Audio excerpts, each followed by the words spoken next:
আমি পরিষ্কারভাবে বলছি, ইসলামে কারোরই অধিকার নেই কাউকে অন্য কারো সাথে বিয়েতে বাধ্য করার।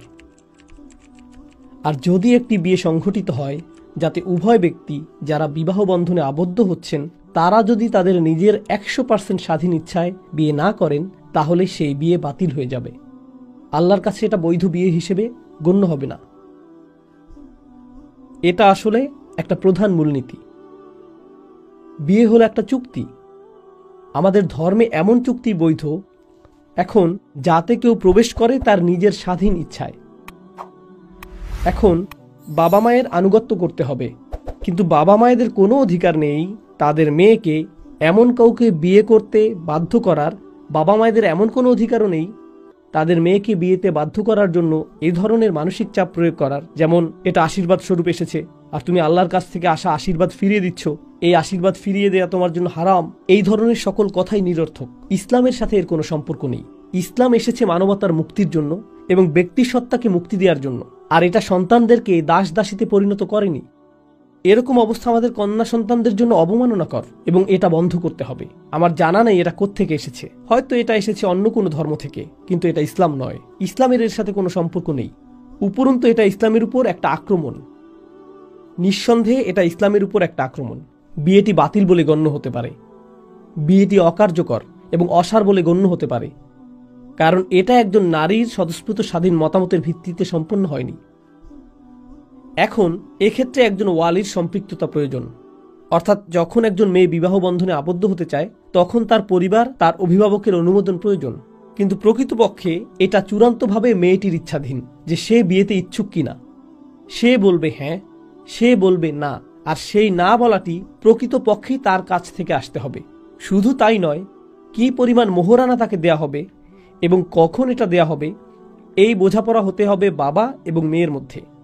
আর আরও সামনে গিয়ে আমি বলতে চাই, আমি পরোয়া করি না যদি এজন্য আমি বিপদে পড়ি, কারণ সত্যকে সত্য হিসেবেই উপস্থাপন করতে হবে। কখনো কখনো বাবা মায়েরা অত্যাচারী হয়ে যান, কোনো কোনো বাবা ঘরের কোনো ব্যয়ভার বহন করেন না, কখনো তাদের নেশায় আসক্তির মতো সমস্যা থাকে, এর ফলে ঘরের খরচ নির্বাহের জন্য মাকে কখনো দ্বিগুণ কাজ করতে হয়। কিন্তু যখন বিয়ের প্রসঙ্গ আসে তখন বাবা বলে ওঠেন, আমি হলাম অভিভাবক, আমি সিদ্ধান্ত নিব তুমি কাকে বিয়ে করবে। যদি একজন বাবা ঘরের ব্যয় নির্বাহ না করে থাকেন এবং গৃহের রক্ষণাবেক্ষণ না করে থাকেন, তিনি বাবা হিসেবে তার ভূমিকা পালন না করে থাকেন, এক্ষেত্রে তার অধিকার শূন্য এই বিষয়ে হস্তক্ষেপ করার যে মেয়েটি কাকে বিয়ে করবে। শূন্য। কারণ আপনি একটি ঘরের অভিভাবক তখনই হবেন যখন আপনি সেই ঘরের রক্ষণাবেক্ষণ করবেন, যখন আপনি সেই ঘরের সদস্যদের দেখাশোনা করবেন। আপনি নিজেই যদি সেই ঘরের প্রতি অত্যাচারী হন, তখন আপনি আংশিকভাবে ইসলামের একটি অংশ নিয়ে বলতে পারবেন না যে আমি এখন কর্তৃত্ব দেখাবো। এটা অত্যন্ত গুরুত্বপূর্ণ একটা বিষয়। আমার কথাগুলো এখন নিয়ে কেউ অপব্যবহার করতে পারে, বিশেষ কোনো পরিবারের উদ্বুদ্ধ কোনো পরিস্থিতির উপর। সে বলতে পারে, নোমান আলী খান এটা বলেছে, আমাকে তোমার কথা মতো চলতে হবে না। এতে আমি সমস্যায় পড়ব না, সমস্যায় পড়বেন আপনি। আপনি যদি এমনটা করেন তাহলে সুযোগের অসৎ ব্যবহার করা হবে। তাহলে আপনার অসৎ উদ্দেশ্য চরিতার্থ করার জন্য কিছু শুনে সেখান থেকে সুবিধামতো অংশ বাছাই করে তার অপব্যবহার করা হবে। এরকম করলে এজন্য আল্লাহর কাছে আপনার জবাবদিহি করতে হবে এবং আপনাকে দুঃসাহসের পরিচয় দিতে হবে এই বিষয়ে আল্লাহর সম্মুখীন হওয়ার ব্যাপারে। আমি এখন বাবা মায়েদের উদ্দেশ্যে বলছি, আল্লাহকে ভয় করুন। যদি আপনার কন্যা অভিযোগ করে যে সে বিয়েতে অনিচ্ছুক ছিল, আমি জানি না কিভাবে আপনারা বিচার দিবসে আল্লাহর সামনে এর জবাব দিবেন, কারণ এটা আপনার কন্যাকে জীবন্ত কবর দেয়া থেকে ভিন্ন কিছু না। বিআইয়ি যামবিন কুতিলাত, এটা মোটেও ভিন্ন কিছু নয়। আমি সন্দেহাতীতভাবে এই মতামত পোষণ করি। আমি নিজেও কন্যা সন্তানের পিতা, আর আমি এটা 1,000,000% কনফিডেন্স সহকারে বলছি। আল্লাহ যাতে আমাকে এরকম পিতা কখনোই না বানান। আর আমি আরও এক ধাপ সামনে যাব। যদি আমার আপন বোন আমার কাছে আসে, আমার কন্যা আমার কাছে আসে আর বলে তোমরা আমার বিয়ে দিয়েছো, আমি দীর্ঘ সময় সেখানে ছিলাম কিন্তু এখন অত্যাচারের শিকার হচ্ছি, আমার স্বামী আমাকে আঘাত করে অথবা তার পরিবার আমাকে অপমানিত করে, আর আমি এমন সবকিছু সহ্য করে যাচ্ছি, এখন আমি কি করব? আমি আল্লাহকে ভয় করি যদি এরকম কথা আমার মুখ দিয়ে বেরিয়ে আসে, দেখো তোমার যদি তালাক হয় এটা আমার পরিবারের সুনাম নষ্ট করবে, সমাজের কাছে আমরা কিভাবে মুখ দেখাবো, তোমার ছোট বোনকে কিভাবে বিয়ে দিব, তোমার ছোট বোনকে কে বিয়ে করবে? তোমার চক্ষু লজ্জা থাকা উচিত। পরিস্থিতির সাথে মানিয়ে চলো, সমস্যার কিছু নেই।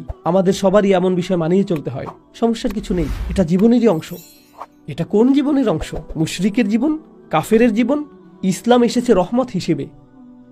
ইসলাম এসেছে রহমত হিসেবে।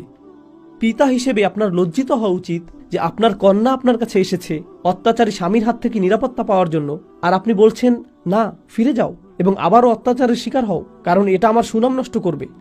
আমার জানা নেই আপনি সন্তান জন্ম দিয়েছিলেন বা কেন। যদি আপনি পিতা হওয়ার অর্থই না বুঝেন, আপনার কন্যার নিরাপত্তা নিশ্চিত করুন, আপনার বোনের নিরাপত্তা নিশ্চিত করুন, কন্যার নিরাপত্তা নিশ্চিত করুন।